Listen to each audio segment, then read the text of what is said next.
Operation election. जाहिर है जहन में यह आ सकता है कि चुनाव आयोग 3,500 रुपए खर्च कर रहा है इस चुनाव को साफ सुथरे तरीके पर सफल बनाने के लिए। नेता जितना प्रचार के लिए खर्च कर रहे हैं उसकी तादाद भी 30,000 करोड़ की है। दोनों मिला दीजिए तो तकरीबन 33-34 हजार करोड़ रुपए इस चुनाव में, और इस चुनाव में कीमत भी बढ़ा दी गई है प्रचार की, जो कि 70 लाख कर दी गई है। 2009 में 40 लाख थी। लेकिन दरअसल यह ऑपरेशन इलेक्शन बतलाता है कि इतने पैसे खर्च कर जो चुनाव इस देश में हो रहा है उसका भी एक काला बाजार है, और उस काले बाजार में बहुत सारी चीजें तय होती हैं अंधेरे में। पैसा भी हो सकता है काला होता हो, लेकिन इन सब के बीच ये एक सट्टा बाजार है, एक ऐसा सट्टा बाजार जिसमें हर सीट पर कौन जीत रहा है, किसकी सरकार बनेगी, किसकी सरकार नहीं बनेगी, यह सब कुछ तय होगा। और इस देश में एक दो नहीं बल्कि दर्जनों ऐसी जगह हैं, और ये सारी जगह ऐसी है जिनकी अपनी पहचान महानगर के तौर पर है, जिनकी अपनी पहचान व्यापारिक केंद्रों के तौर पर है, और वहां पर बड़ी तादाद में इस तरीके से करोड़ों के वारे न्यारे हर दिन हो रहे हैं। आज तक के इस ऑपरेशन के जरिए दरअसल हमने सिर्फ ये पकड़ने की कोशिश की है कि इस देश में लोकतंत्र का मिजाज, जो कि दुनिया का सबसे बड़ा लोकतांत्रिक देश है, उसमें इस लोकतंत्र को भी उसी सट्टे बाजार के बीच में लाकर एक प्यादे की तर्ज पर खेला जाएगा। आइए हम आपको दिखलाते हैं कैसे सीट दर सीट और सरकार बनाने को लेकर यह पूरा खेल चल रहा है।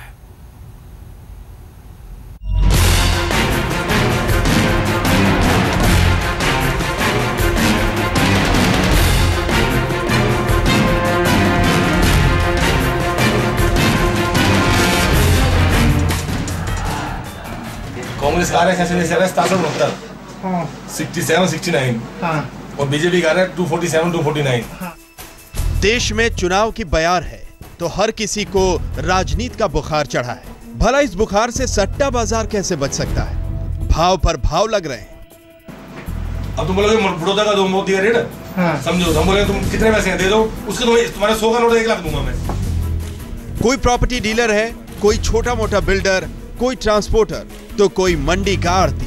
सट्टे का बुखार सबके सिर चढ़कर बोल रहा है। यहां तक कि क्रिकेट का सट्टा खेलने वाले आम पंटर या बुकी भी चुनावी बयार में बह रहे हैं। ये दौर उनके लिए महज वोट देने का नहीं बल्कि बाजी लगाने का भी है। सट्टे के हर भाव का दाम लगाते वक्त जमानत शब्द सिर्फ चुनाव में नहीं होते, जमानतें सट्टे बाजार में भी जब्त हो जाती हैं। यहां तो हाल ये है कि बाजियों पर घर के बर्तन तक बिक जाते हैं। जरा सुनिए इस बड़े बुकी से दिल्ली के सटोरियों का हाल, जिनके बैंक खातों पर झाड़ू फिर गए। बस आपको असेसमेंट होता है, ये जैसा आप कह रहे हो ना 5 सीट दिल्ली में दे रहे हो, लगभग कितने परसेंट से ठीक रहता है आपका असेसमेंट? कुछ किसी के नहीं होता, ये तो सट्टा भी चलता है हमारे से। हम तो बड़े बड़े चाचा बताता बैठे हो। दिल्ली में आपकी इतनी सीटें थी, आपको उम्मीद थी? नहीं थी, किसी को भी नहीं थी। 2-3 सीटें आ रही थी, खाली 3 सीटें यस कर दो। आई सीटें 28 उसकी, दुनिया तबाह होगी उसके चक्कर में। बर्तन बिके। हमने 2 सीटें मना कर दी, उसकी एक ही नहीं, उसके 28 सीटें आ गई। दिल्ली का चांदनी चौक सट्टे का बड़ा गढ़ है। इस गढ़ में पहुंच गया आज तक का खुफिया कैमरा। आइए देखते हैं खुफिया कैमरे की नजर से किस तरह चांदनी चौक में सट्टे की चुनावी बाजियां चल रही हैं। लाखों करोड़ों दांव पर लग रहे हैं और यहां सट्टे का भाव लुधियाना से लेकर लखनऊ तक से आ रहा है। लेकिन जिस सीट पर सबसे ज्यादा दांव लग रहे हैं वो वीआईपी सीट अमृतसर की है। अमृतसर में सीधा मुकाबला पूर्व मुख्यमंत्री कैप्टन अमरिंदर सिंह और बीजेपी के दिग्गज अरुण जेटली के बीच में है। पहले भाव सुनिए, बाद में आपको अगली जानकारी देंगे। जेटली की सीट का अमृतसर का भाव आ रहा है 65-75 अमरिंदर कैप्टन। अच्छा, अब तुम जेटली को जिताओगे तो तुम्हारे को 10,000 रुपए 7500 हरोगे और तुम 10,000 जीतोगे, और अमरिंदर को जिताओगे तुम्हारे को 10,000 रुपए हरोगे, जीतोगे 6500। जी हां, बुकी बता रहा है कि बीजेपी के कथित डिप्टी पीएम उम्मीदवार अरुण जेटली अमृतसर में जीत का अमृत पान करने से अभी दूर है और यहां पलड़ा कैप्टन अमरिंदर सिंह का भारी है। आइए अब जरा जायजा लेते हैं चंडीगढ़ का, जहां दो देवियों के बीच कांग्रेस के पूर्व रेल मंत्री पवन बंसल की गाड़ी पटरी से उतरती दिख रही है। यहां आम आदमी पार्टी के गुलपनाग और बीजेपी की किरण खेर को सट्टेबाज आगे दिखा रहे हैं। चंडीगढ़ में आप किसको जिताना चाहते हो? जैसे गुलपनाग मुझे लग रहा है आपको बराबर के पैसे मैं दे दूंगा, आपको डबल पैसे दे दूंगा आपको। अच्छा, 5000 के 10,000 दे दूंगा। उम्मीद किसी ज्यादा है वैसे? किरण खेर की। किरण खेर की, उसमें कितना पैसा मिलेगा?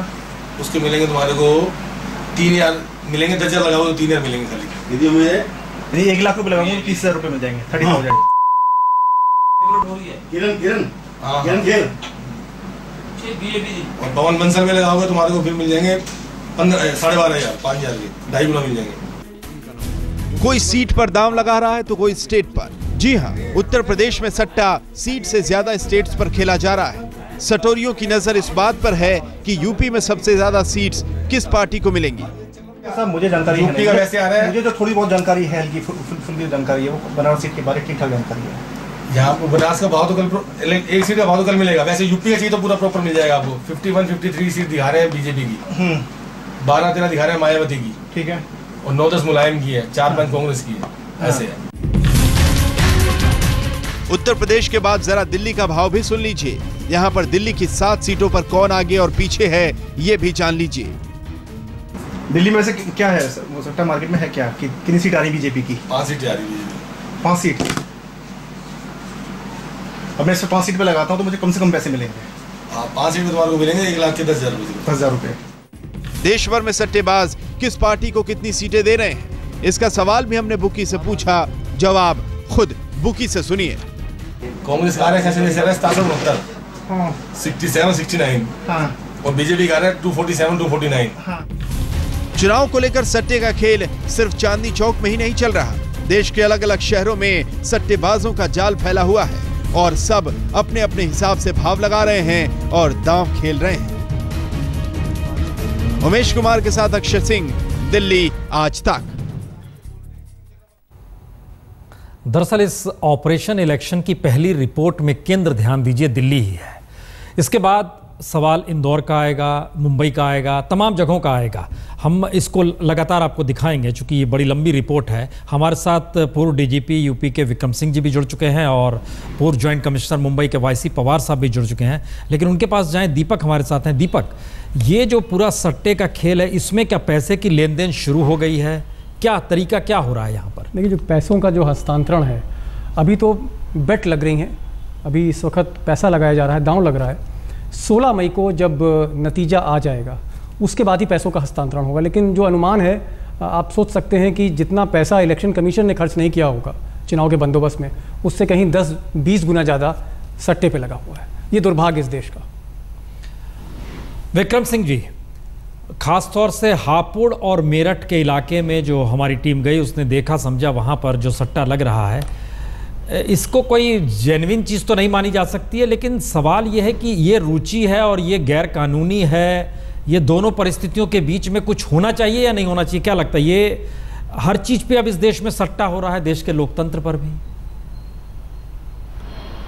निसंदेह ये कह देना कि ये अवैधानिक नहीं है, ये गलत होगा। ये अवैधानिक है, इल्लीगल है और कार्रवाई होनी चाहिए।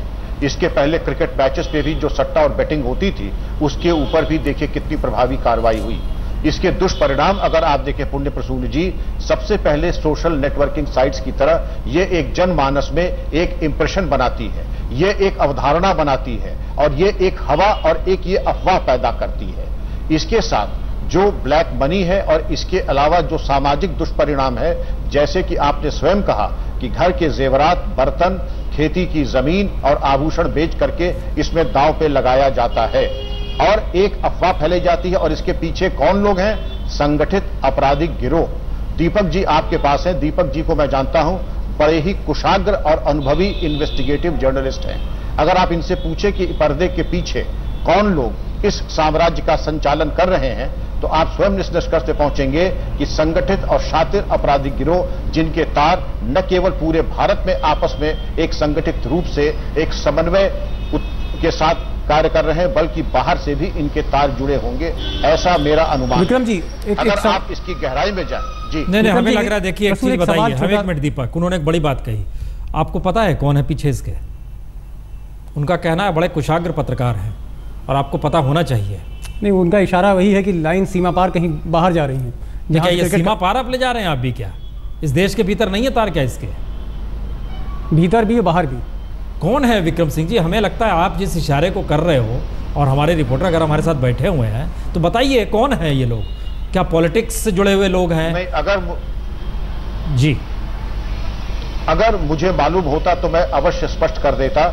और सबसे अच्छा उत्तर इसका, क्योंकि मैंने ऐसा नहीं कि ऐसे प्रयास नहीं किए अपने सेवा काल में इस प्रकार के स्टिंग ऑपरेशन करने के, लेकिन मुझे कहने में कोई संकोच नहीं कि मैं कामयाब नहीं हुआ। नहीं विक्रम जी, मेरे पास दीपक जी ऐसे कोई एक सवाल मेरा था कि आप मेरठ जोन के आईजी भी रहे, उत्तर प्रदेश के डीजी भी रहे, और हापुड़ बड़ी बदनाम है जो मंडी है, और कई सुसाइड हो चुके हैं। क्रिकेट पे भी सट्टा लगता है, मौसम तक पर सट्टा लगता है। हरियाणा में सिरसा और उत्तर प्रदेश में हापुड़। कभी आपको ऐसी इनपुट मिली हो, कभी आपने कोशिश करी हो? क्योंकि आखिरकार जो लोग सुसाइड करते हैं तो घर बर्बाद होते हैं। निसंदेह आप बिल्कुल ठीक कह रहे हैं दीपक जी। हापुड़ सट्टे के लिए बहुत ज्यादा बदनाम है। पहले गुड़ के सट्टे के बारे में था और उसके बाद अन्य कमोडिटीज के सट्टे के बारे में था।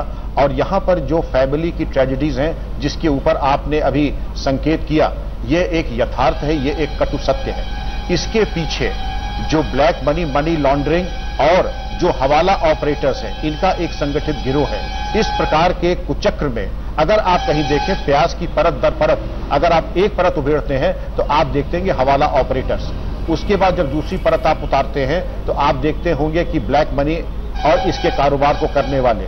इसके बाद आप जाते हैं तो फेक इंडियन करेंसी, और इसके बाद international crime and crime syndicates. ये केवल समय की बात है। अगर पुण्य प्रसून जी आपकी टीम इसको और गहराई से इसका अनुसंधान करेगी तो और सतह तक जाएगी तो इसके नहीं, हम एक चीज समझ, हम दूसरी चीज ले जा रहे हैं। हम जो वायसी पवार भी जुड़े हुए हैं, हम ब्रेक लेंगे 1 मिनट। हम जरा पवार साहब से क्वेश्चन पूछ लें इस पे। पवार साहब बात रिपोर्ट आगे बढ़ाएं। वोरा कमेटी की रिपोर्ट आई थी 1993 में। उस वक्त कहा गया था किस तरीके से क्रिमिनल्स और पॉलिटिशियंस के बीच में एक नेक्सस है, और इंडिकेशंस दिए गए थे आने वाले वक्त में ये क्रिमिनल्स पॉलिटिक्स में हिस्सेदारी करने लगेंगे। 20 बरस में ये सब कुछ हो गया, रिपोर्ट आ गई कितनी बड़ी तादाद में। और इस वक्त मौजूदा संसद के भीतर भी 162 सांसद हैं, राज्यसभा में 40 सांसद हैं जो दागदार और क्रिमिनल एफिडेविट दिए गए।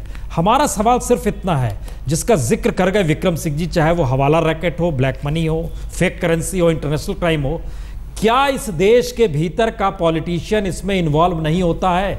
चुनाव के बीच में अगर सट्टा लग रहा है और सट्टा अगर प्रभावित करने लगे तो क्या पॉलिटिशियन इन्वॉल्व नहीं होगा? पवार साहब, क्योंकि हम बंबई की रिपोर्ट दिखाने वाले हैं। भाई पॉलिटिशियंस, अंडरवर्ल्ड और हमारी पुलिस, ये सारी एक दूसरे की मिली भगत है। और जब तक के इनका सपोर्ट एक दूसरे को नहीं होता है तब तक के एक्टिविटी चल नहीं सकती है। और अभी सीधे जो आपने बोला कि सीधे पॉलिटिक्स में उतर रहे हैं क्रिमिनल्स, तो ये बात तो सही है। और ये सारे जो अंडरवर्ल्ड के लोग हैं, ये बड़े किस लिए बने हैं? बड़े हम ही लोगों ने बनाए, पुलिस, पॉलिटिशियन, इन्होंने बड़े बनाए हैं। तो इसमें मुझे कोई शक नहीं है कि पॉलिटिशियन और ये इंटरलिंक्ड है, कनेक्टेड है एक दूसरे से।